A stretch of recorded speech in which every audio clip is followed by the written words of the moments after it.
Let's move now to London. A little bit earlier, we heard President Cyril Ramaphosa addressing the British House of Parliament. This evening, he's going to attend a state banquet. All this, of course, part of his state visit to the United Kingdom, there at the invitation of King Charles III. And it's a significant visit, as our president is the first head of state the new king is receiving. Let's get all the latest now from our London correspondent, Olly Barratt. Good evening to you, Olly. So we listened to a little bit of what the president was saying to the British Houses of Parliament. Just tell us a little bit more about how today has gone. Any significant developments or trade deals announced? Yeah, there have been some deals announced between the UK and South Africa, Sally.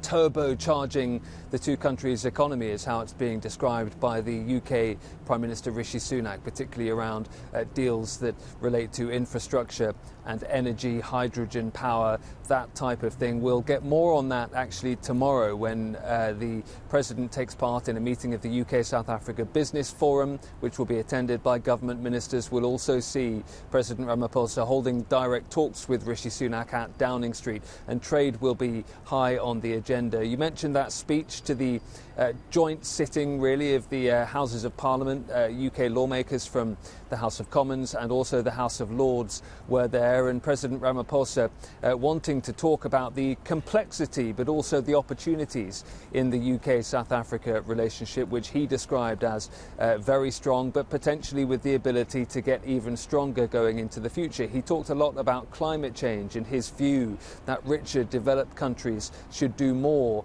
in terms of funding and support for less developed countries that are now bearing the brunt of climate change. And then all of those ceremonial elements to all of this too. We saw that welcome at Horse Guards Parade from the King. It is, as you say, the first state visit of his young reign. We saw earlier in the day Prince William and his wife Catherine going to President Ramaphosa's hotel to also welcome him to the country, and they travelled to Horse Guards Parade together for that ceremonial Guard of Honour and the inspection of that Guard of Honour by King Charles and President Ramaphosa together. And then, as you say, in a couple of hours or so here at Buckingham Palace, a state banquet in President Ramaphosa's honour in the ballroom, the biggest room in the palace. Behind me, 170 or so guests will be here. They'll all be wearing white tie. We don't know what they'll be eating yet, but the menu is often an element of interest in proceedings like this, to see what the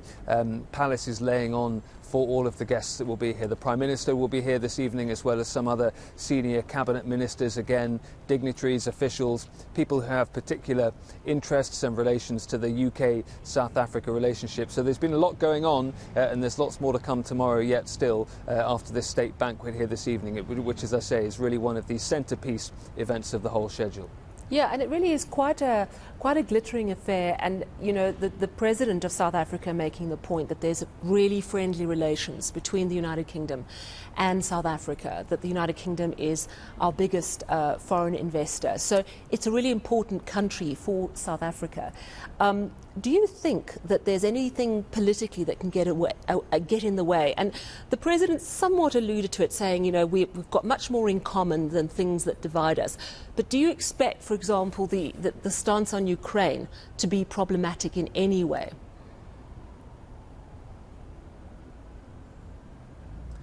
Well, I think it'll certainly be discussed, Sally, and when I spoke to Andrew Mitchell, the Minister for Africa, about that particular issue, he said that he thought there would be a robust discussion on the two countries' stances on Ukraine, and particularly on their responses to Russia after the invasion of Ukraine. But Andrew Mitchell, the UK Cabinet Minister, was also keen to stress that these are two friendly countries, two allies who can have discussions like that and leave on perfectly good terms, and also discuss other issues of importance as well. You mentioned trade, and President Ramaphosa was really stressing the fact that trade is particularly important between these two countries, but can grow ever further. He also stressed the need for further cooperation in things like science, and that will form a key part of tomorrow's events. He will attend the Francis Crick Institute and also Kew Gardens to have discussions and see some of the work that goes on around biodiversity, science, seed research, that type of thing,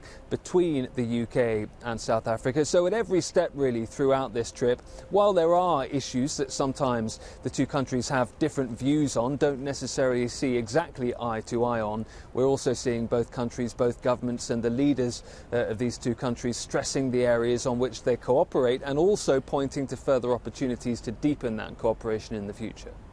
Now that the United Kingdom is no longer part of the European Union, are these bilateral relationships, such as between South Africa and Britain, even more important for the UK? Yes, absolutely. Indeed, a succession now of prime ministers have said that they really want to put a key interest and import on trading relations with countries around the world in a way that they weren't able to do when they were part of the European Union. Now, critics of Brexit will say actually Britain's trading abilities have been harmed in many ways by the barriers that have gone up with the European Union. But looking outside the bloc, outside the EU, it does give Britain the ability in some ways to be a bit more nimble, a bit more agile and try and capitalise on some of those opportunities. Now, a lot of the trade deals that have been done with countries outside the European Union so far are effectively copy and paste deals from what the British already had when they were members of the EU, but the UK government says that that allows them the ability to build from there. And indeed, Rishi Sunak, the new Prime Minister, has been saying since he came into office, he doesn't just want to do any trade deal that is available. He wants to take time and make sure that quality is the priority rather than quantity. And I think we can see some of that in the discussions that are taking place between the British and the South Africans this week. They're targeting specific areas in which they can cooperate further and try and do more business with each other. And yes, the UK economy, according to all forecasts really, is in a pretty desperate state at the moment, and certainly the UK government is therefore looking for any chance, any opportunity it can grab to do a bit more business anywhere in the world. But with South Africa, it seems that that opportunity is thought to be particularly have particular benefits for the UK and particular upside. So yeah, that's going to be a key focus of the final 24 hours or so of this state visit.